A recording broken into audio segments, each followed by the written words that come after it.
saying now, oh my goodness. So tasty, got me thinking that you're edible. Only thing to compare to her music. Mabuhay! Today we're gonna make strawberry champorado.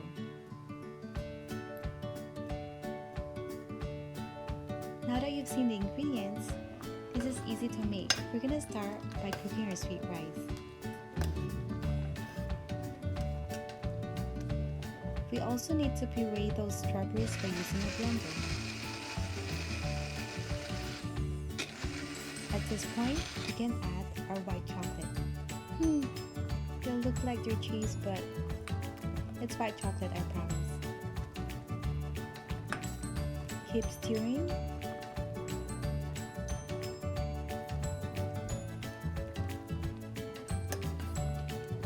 Now we can add the pureed strawberries.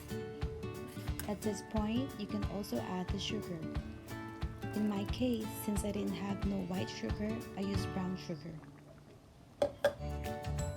Let's stir some more. We're almost done. Here it is, our finished product, strawberry champorado. Now let's pour the milk. Enjoy! See you on my next video.